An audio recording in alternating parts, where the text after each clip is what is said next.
하나님 아버지와 주 예수 그리스도로부터 오는 은혜와 평강이 여러분과 함께 하시기를 바랍니다. 오늘은 주연절을 지나 첫 번째 주일인 주님의 수세 주일입니다. 그리스도께서 세례받는 모습을 통해 그가 이 땅에 오신 이유를 묵상하며 삼위일체 하나님의 이름으로 받은 나의 세례가 어떤 의미를 가지는지 다시 한번 떠올려 보시길 바랍니다. 요단강 물가에 한 남자가 서 있습니다. 그는 흡사 예언자의 모습을 하고 있죠. 깡마른 몸과 거친 피부, 움푹 패인 눈망울은 세속을 벗어나 광야를 헤매는 신앙의 야수성을 발산하고 있습니다. 무엇이 그를 이렇게 메마르게 했을까요? 무엇이 그를 야성이 휘몰아치는 차가운 광야로 내몰았을까요? 오늘 요한은 요단강에 서 있습니다. 거기에 서서 젖과 꿀이 흐르는 땅, 약속의 기업이라고 불리던 땅, 그러나 지금은 세속의 욕망으로 아비규환이 되어버린 그 땅 유대와 갈릴리를 물끄러미 바라보고 있습니다. 그리고 그들의 조상 이스라엘이 처음 그 강을 건넜던 시간을 떠올립니다. 그들은 언약궤를 메고 메마른 광야에서 비옥한 땅으로 건너기 시작합니다. 작고 연약한 무리를 폭력과 압제의 구덩이에서 쾌락과 욕망의 늪에서 건지신 하나님을 기억하기 위해 그들은 그곳에 돌무더기를 세우지요. 그것은 어떠한 환경과 조건 속에서도 구원자 하나님을 절대 떠나지 않고 그의 말씀을 청종하며 살아가겠다는 결단이었습니다. 그러나 창조주 하나님의 백성이라 자부하던 이스라엘은 철저하게 망가져갔습니다. 애초에 하나님을 향한 신앙이 있었는지조차도 의심스러울 지경입니다. 성경은 지겹도록 반복적으로 이스라엘의 배교와 반목에 대해서 이야기합니다. 아시리아의 핍박 속에서 바빌로니아의 조롱을 겪으며 압도적인 페르시아를 거쳐 그리스를 지나 이제는 로마의 문화와 종교의 지배를 받는 악순환을 겪게 되지요. 범람하는 이방 종교의 물결 속에서 참된 신앙이 무엇인지조차 구분되지 않는 혼돈의 시대가 반복되고 있습니다. 심판의 그림자가 드리웁니다. 구약의 예언자들은 참담하기 그지없는 부패한 이스라엘을 고발하고 있죠. 예정된 하나님의 분노를 피할 길은 없습니다. 통곡과 절규가 난무하는 심판 가운데서도 예언자들은 절실하게 호소합니다. 돌아오라! 동강난 그루터기에서 희망의 싹이 움틉니다. 위로와 평안의 말씀이 피어오르지요. 용서와 회복의 말씀이 선포됩니다. 속물적인 본능과 우상 숭배로 얼룩진 신앙의 본질이 정결하게 될 것이라는 기대가 샘솟고 있습니다. 그럼에도 불구하고 이스라엘은 여전히 보지도 듣지도 깨닫지도 돌아오지도 않습니다. 풍요와 번영의 순풍을 타고 번지는 이방 종교는 뿌리치기 힘든 달콤한 유혹이었습니다. 이러한 역사의 끝자락에 오늘 요한이 위태롭게 서 있습니다. 요한은 사람들을 물에 담그는 상징적인 행동을 감행합니다. 회개하라, 즉 하나님께로 돌아오란 애통한 외침과 함께 말이죠. 이러한 호소는 종말론적인 시각에 그 토대를 두고 있습니다. 에스겔서 36장 25절은 부패한 이스라엘이 결국엔 하나님이 뿌리시는 맑은 물로 다시 정결하게 될 것이라고 말합니다. 이러한 전통에 따라 요한은 죄 사함을 받게 하는 회개의 세례를 전파합니다. 삶의 방식을 완전히 전환하여 하나님의 영향으로 돌아간다는 고백과 동시에 물에 잠겼다 나온 죄인은 이제 하나님 앞에서 정결한 자로 거듭나게 됩니다. 더 이상 독사의 자식들이라 불리지 않고 회개에 합당한 열매, 즉 윤리적이고 도덕적인 행동 양식을 장착한 하나님의 사람으로 변모하게 되죠. 오늘 요한의 세례는 경계에 서 있는 사람들을 겨냥합니다. 선택을 요구하면서 말이죠. 요동치는 욕망과 고요한 하나님의 음성 사이에서, 쾌락의 골짜기와 평안의 능선 사이에서, 교만의 언덕과 겸손의 지평선 사이에서, 굽고 험한 길과 주님의 평탄한 길 사이에서 우유부단 갈팡질팡, 오락가락, 우왕좌왕하지 말고 구원의 능력이 펼쳐질 광야로 나오라고 손짓합니다. 오늘 우리에게 주어진 누가복음의 말씀은 요한의 세례에 심취한 사람들의 웅성거림으로 시작합니다. 그의 신앙적 아우라는 메시아를 기다리던 군중의 기대감을 부추기고 있지요. 그러나 요한은 그런 기대감을 단칼에 거부합니다. 요한의 증언에 따르면 자신보다 더 큰 능력을 가진 이가 오실 것이며 그는 물이 아닌 불과 성령으로 세례를 베풀 것이라고 말합니다. 대중을 열광시킨 세례자 요한이 신발끈 풀기도 감당할 수 없는 그 사람은 도대체 누구일까요? 그는 왜 요한과는 다르게 물이 아닌 불과 성령으로 세례를 베푼다는 것일까요? 구약의 예언자 전통에 따르면 불은 하나님의 날, 다시 말해 종국에 펼쳐질 하나님의 심판을 의미합니다. 타락과 부패로 점철된 모든 피조물에 대한 하나님의 분노와 비애를 상징하지요. 오늘 누가복음의 표현에 따르면 하나님의 심판은 알곡은 곡간으로 모아들이고 쭉정이는 꺼지지 않는 불에 던진다는 참혹한 선별 작업인 셈입니다. 그러나 다가올 하나님의 날은 분노와 심판으로 끝나지 않습니다.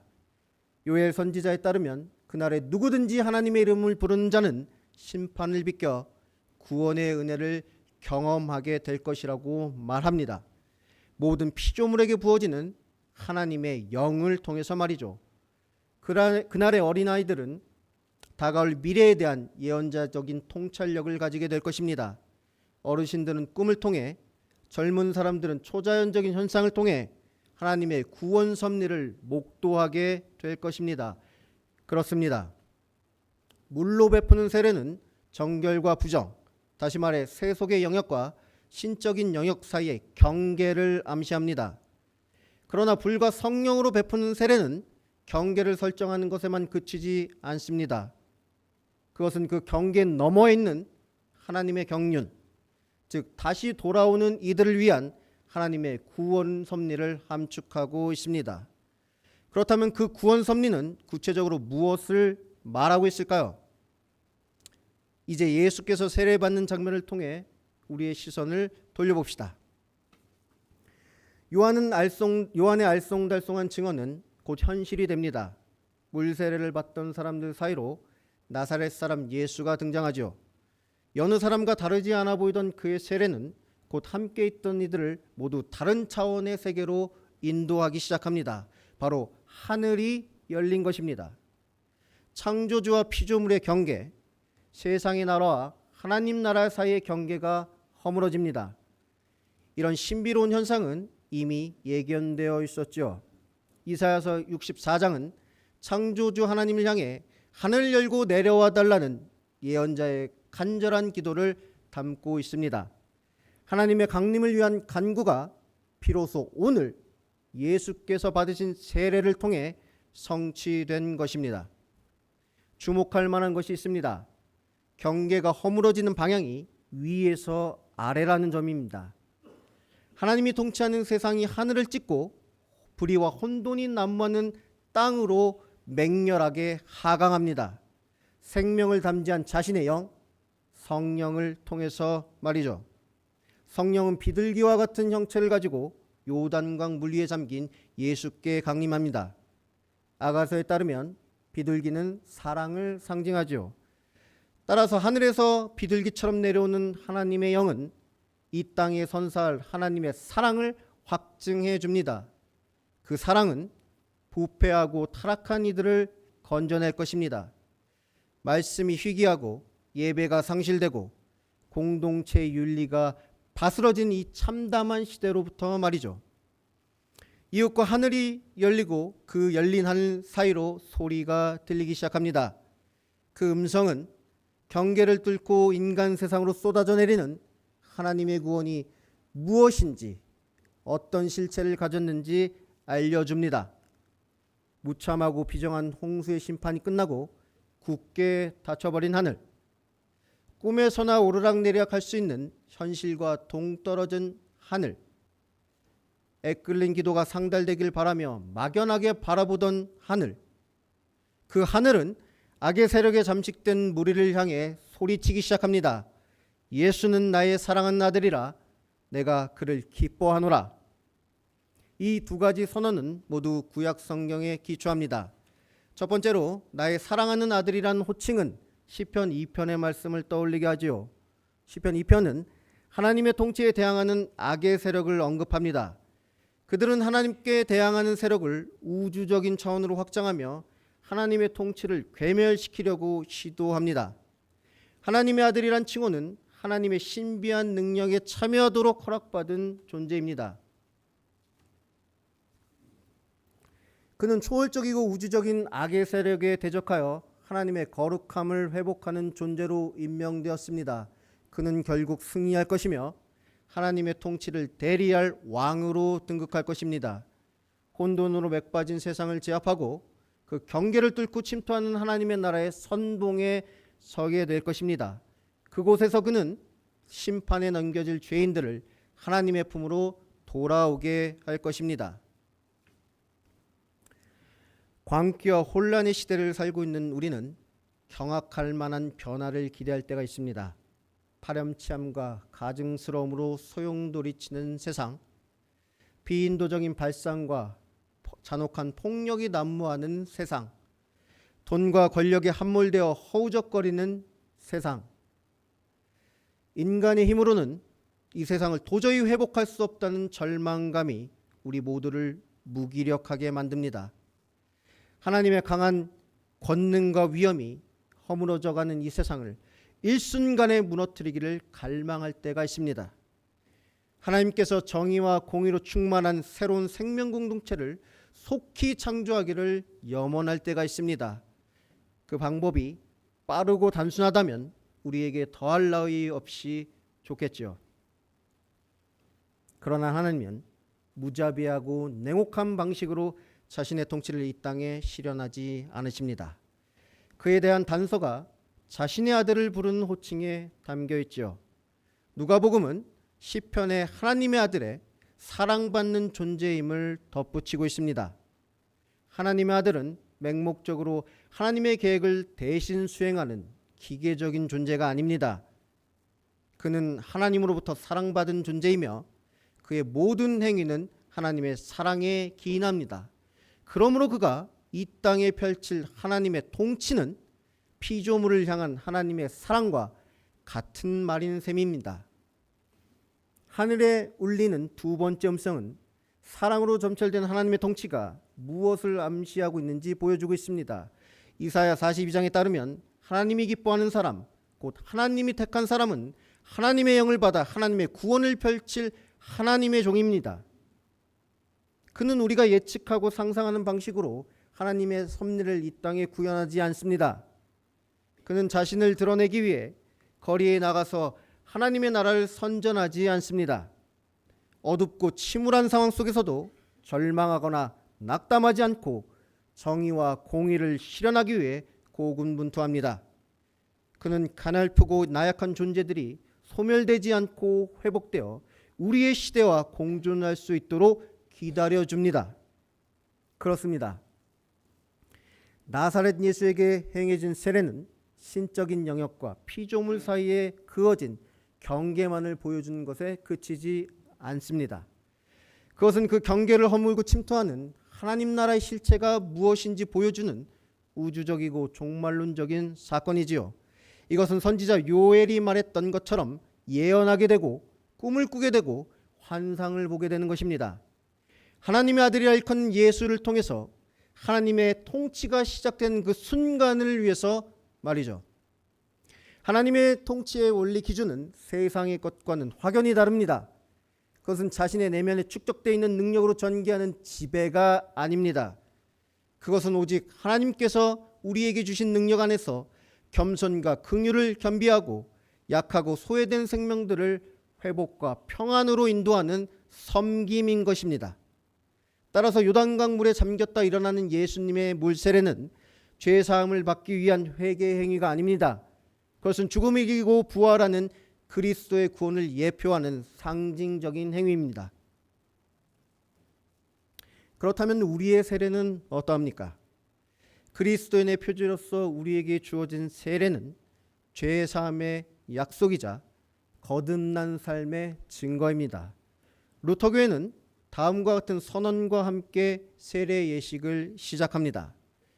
우리가 거룩한 세례를 받을 때 은혜로우신 하나님 아버지께서는 우리로 예수 그리스도의 죽음과 부활에 동참하게 하시며 이로써 우리를 죄와 죽음에서 자유롭게 하십니다. 우리는 죄된 인간의 자녀로 태어납니다. 그러나 세례를 통하여 하나님의 자녀로 다시 태어나 영원한 생명의 상속자가 됩니다. 세례 받으신 분들은 기억나시는지요? 이것은 죄와 사망 그리고 생명의 경계에 놓여 있는 우리의 운명을 전제하고 있습니다. 로마서에 따르면 세례는 죄와 관련돼서는 죽은 자가 되게 하고 아버지의 영광으로 죽은 자 가운데서 살아나신 그리스도에 대해서는 살아있는 자가 되게 합니다. 요한이 부르짖은 대로 어둠에 갇혀 악의 세력에 사로잡힌 종의 신분을 스스로 자각하게 하는 일입니다. 동시에 세례는 그리스도의 능력에 의지하는 생명의 자유를 선사하는 일입니다. 그러나 우리의 세례는 그 경계에서 멈추지 않습니다. 우리는 세례를 통해 그리스도의 죽음과 부활에 참여함으로써 하나님의 통치를 미리 보게 되었습니다. 합리성과 효율성, 설득과 수긍이 편만한 세상이 아닌 겸손과 온유함이 지배하는 세상, 위로와 환대가 가득한 공동체, 약함과 강함이 공존하는 삶의 터전을 우리는 미리 경험하게 되었습니다.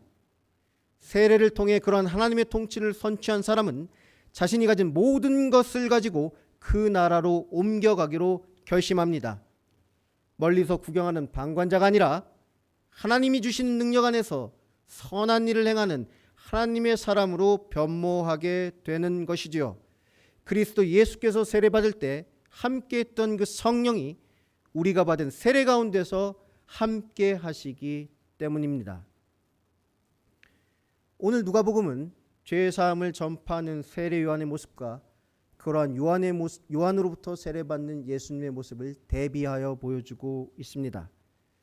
요한은 예언자들의 전통에 따라 정결한 물에 사람들을 담그며 회개에 합당한 열매를 맺으라고 외칩니다.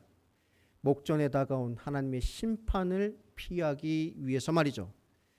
그의 다급한 외침은 우리가 삶과 죽음의 경계, 심판과 구원의 경계, 어둠과 빛의 경계에 놓여 있다는 위기의식을 각인시켜 줍니다. 그러나 누가복음은 단지 심판을 피하기 위해 그 경계를 넘어오라 손짓하고 있지 않습니다. 대신에 심판을 넘어 구원을 향한 하나님의 섭리가 무엇인지 상기시켜 줍니다. 불과 성령으로 세례를 주실 그리스도, 그가 세례를 받는 장면을 통해서 앞으로 펼쳐질 하나님의 나라를 우리에게 보여주고 있습니다. 그곳에서는 하나님의 창조 세계를 파괴하고 생명의 호흡을 유린하는 세력들이 멸절되고 하나님의 통치가 실현될 것입니다. 그러나 그 나라는 우리가 속한 세상의 지배 원리에 따르지 않습니다. 그 나라는 사랑의 원리로 작동됩니다. 하나님의 형상을 지닌 모든 피조물들이 하나님의 호흡을 회복할 때까지 하나님의 사람들이 겸손과 온유와 긍휼로 헌신하고 희생하는 그 사랑 말입니다. 이 아름다운 세계에 동참하기 위해 경계에 서 있던 사람들은 이제 기꺼이 모든 것을 감수하고 하나님의 나라로 뛰어들게 될 것입니다. 신앙의 선배이자 하나님 나라의 동역자이신 대조동교회 성도 여러분, 오늘도 세상과 교회 사이에서 갈등하며 괴로워하지 맙시다. 우리 모두 세례받은 그리스도인입니다. 그리스도께서 펼치신 숭고한 하나님 나라가 이 시간 우리 예배 중에, 우리의 심중에 밀려들고 있습니다. 선포되는 하나님 말씀이 우리 마음에 심겨 하나님 나라를 밝히보는 영적인 눈을 열어줄 것입니다.